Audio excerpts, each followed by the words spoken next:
What is God? What is source? I'm sure we all have asked this question in our life, and I'm sure we've become stumped before or came to a realization that fit our desired outcome at the moment, I guess you could say. But today, I want to explore a topic of oneness and what true source is, source consciousness with you. It's Luna, and let's jump right into it. So, I'm actually going to draw you a diagram today, and this diagram is just going to be of color for very easy understanding, okay? We're going to start with a beautiful circle, okay? Excuse the drawing skills, circles are not the best here. Okay, very lopsided, but we get the point. Okay, this is a white circle.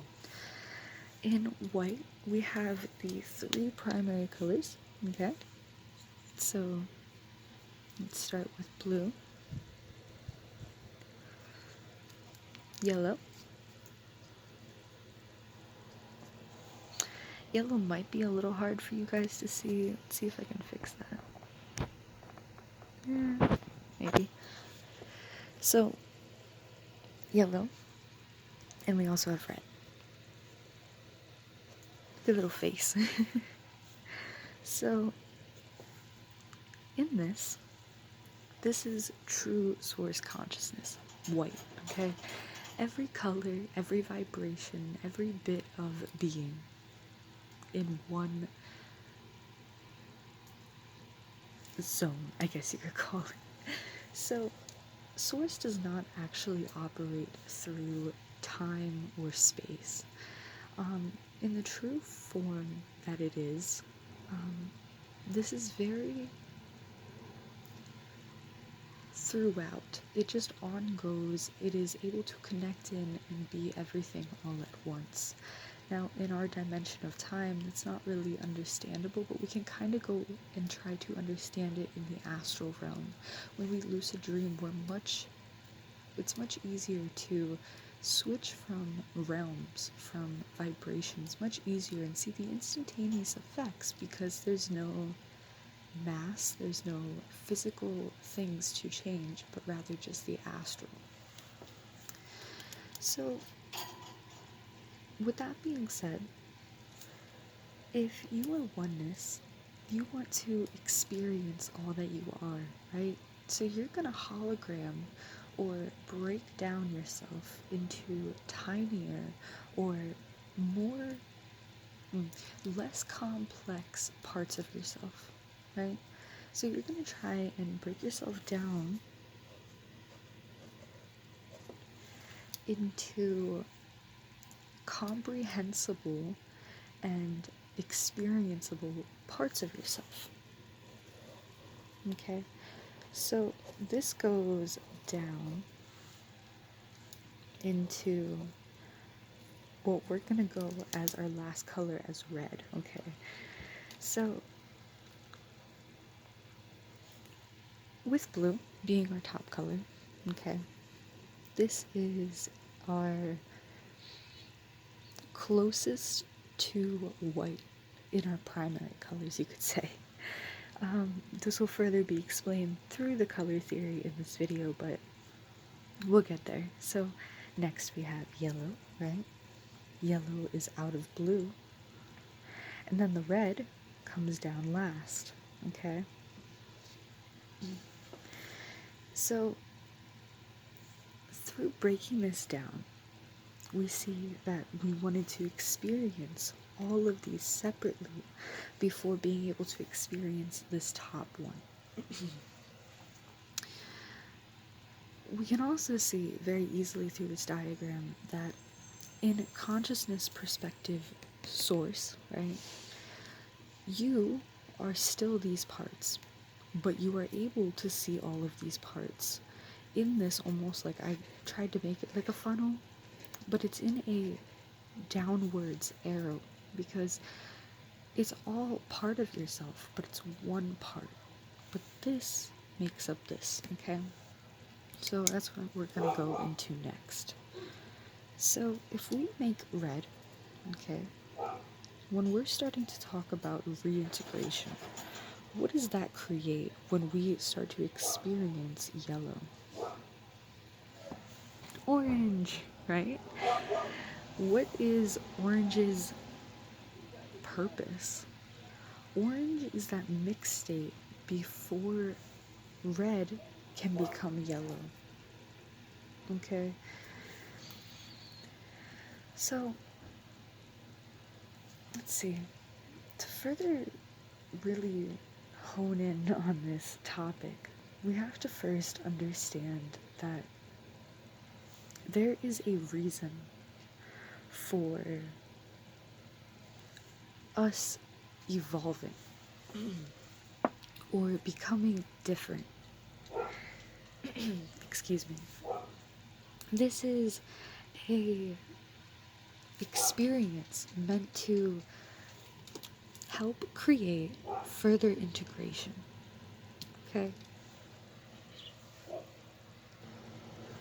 Awareness cannot be done without integration, and integration cannot be done without awareness.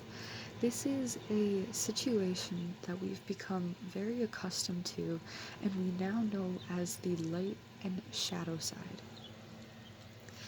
The shadow aspects of ourselves are really what we see as quote unquote false perceptions of ourselves. This is actually not so much as false, but rather what I like to mention in a lot of my recent videos as lenses. Lenses alter our state of view, and we can see it through this, right? If red were to try and imagine itself as blue, right? Without first accepting the fact that it is red, it would be impossible for it to become that. I want to explain why. In red, red first needs to understand that it is red. Red needs to come into acceptance and awareness that it is red. Through doing that, it realizes, let me clarify something before I go even further on.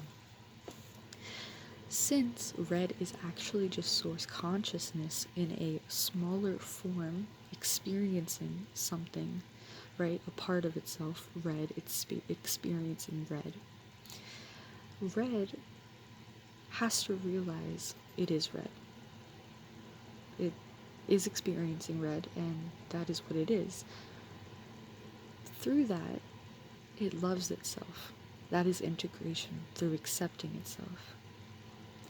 Now that it has done that, it realizes, oh wow, there's so much more than just being red. I am not just red, because it realizes yellow exists. And as it starts to integrate yellow, it becomes orange. Okay? This is the state of evolvement. As orange, becomes yellow, it is doing this through the process of true integration.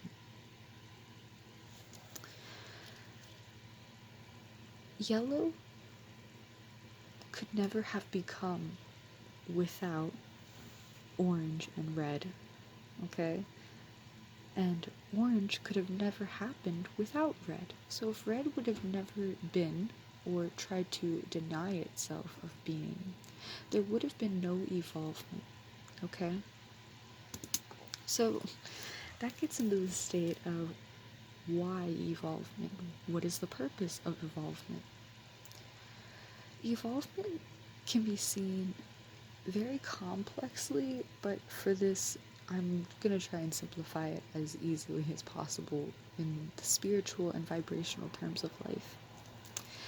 So, evolvement wants us to become more of itself. I could almost want you to think of as evolvement with integration as well. Because we see a source, it's true,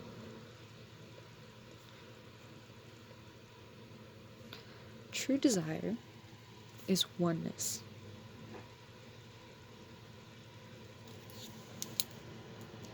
Now, if Source is trying to experience itself through all of this, it still wants that one desire to be expressed throughout.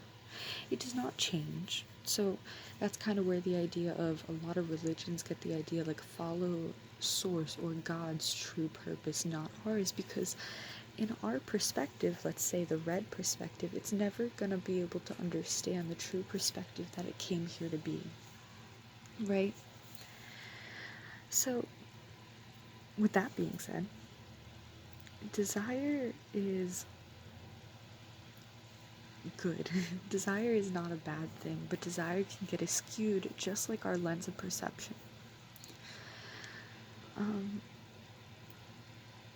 Allowing ourselves to hold that desire allows also for emotions to be, okay? So, this is the scale of positive to negative, okay? Here we have positive and here we have negative. On this scale of emotions and feelings, we all know when something feels good or when something feels bad. This can go as far as subconsciously to on the conscious level. If we put our hand on a burning hot plate, it's not going to feel good. We're not going to do it again, right? We have further made ourselves aware that takes us further away from oneness or from harmony, right? In one way or another. And let's say when we eat a really good smoothie or something and our body feels well nourished because we gave it the right fruits and veggies, let's say, we feel the goodness and the harmony within ourselves. So it's moving us further towards the state of oneness. You can think about this as a literal scale of how far or how close you are to your true desire of oneness. And actually, it's less of a desire than a state of being. And this state of being is needing to be experienced through all of these before it's able to be experienced here. Well, very debatable, but that's for another video. Further on the idea of desire and emotions, this is exactly what they serve the purpose for. And through the state of evolvement, we're allowed to see how when we're feeling true and peaceful with the fact that we are red, we no longer fight the fact we're red. We have no more resistance. And then we can therefore evolve up into what we want to be. So, with that, just like in this little explanation that we had here, red will come to realize that it is red, love that it is red, and soon find there is more than being just red. Until we have the pure white consciousness of what is, we will no longer have to fight to become anything else because we realize we are no longer just this or that, but we are all that we have ever truly wanted. We have just been trying so hard to deny that. So you have a good day or good night whenever you are watching this, and may this video have brought you love, blessings, and peace. Enjoy.